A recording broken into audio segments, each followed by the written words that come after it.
King versus King, they don't mention 520.13. Right. They don't even say, why wouldn't they bring that up and discuss it? It says you cannot have a contingent sale. You have to comply with 520.071A.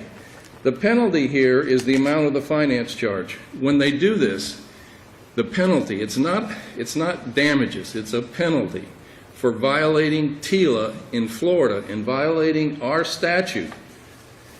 And if I could now... Here's the holding of Bragg. Can I read you the holding of Bragg and you tell me why you Yes. think it stands for what I guess is a different proposition? To give full effect to TILA's goal of providing meaningful and timely disclosure of important credit terms, we hold that in a financing agreement containing a condition precedent where the condition of obtaining financing is within the exclusive control of the lender and of the seller and third-party lender, consummation occurs when the consumer signs the contract. That is the strict holding. Consummation occurs when the consumer signs the contract. It's right at the very end of the document. Right, and that also... So that is a consummation decision. They're determining the triggering point when disclosure is required under TILA. Right. It says these disclosures must be made before credit is extended, a point known as consummation. Mm-hmm. And it says that Bragg contains that the direct court erred in holding that no pertinent credit agreements was... Is there any disclosure that they failed to make under TILA at the time that your client signed the risk? Is there any disclosure that they failed to make at the time that your client signed the risk?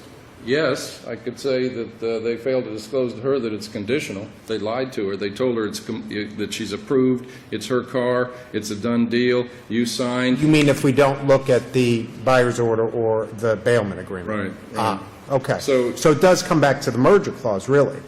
But you Well, think that's underpinned by the statute? I think the statute trumps everything. I think this is as plain and unambiguous as you could ever get. Now let me tell you how they could sell a car and do it properly.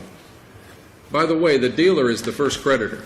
The dealer takes the application, gets the credit, makes a decision, writes up the documents, has the person sign it, and then assigns it maybe to a third-party assignee.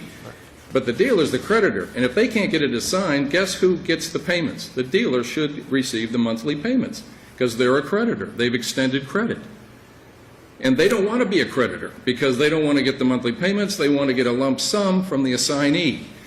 So what they do is they don't give possession right away. If you walk in and say, I've got terrible credit, and I'm not even sure I could buy a car, and I have a low-paying job, and, I'd love to buy a car. And if they say, no problem, sign and drive, we can put you in a car no matter what, and lie and bait and switch, that's what they're doing. All they have to do is say, look, we're going to try our best. We're going to pull the credit. We're going to get an application. What's your phone number? We'll call you.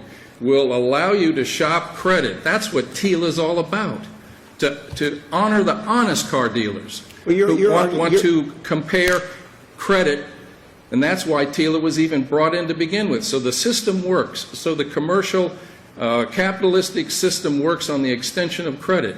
If a consumer can go from dealer to dealer and compare credits, then the system works. If the dealership extends credit the way it wants to, regardless of what the consumer is knowledgeable about, then they're going to take advantage of the consumer. They're going to take advantage.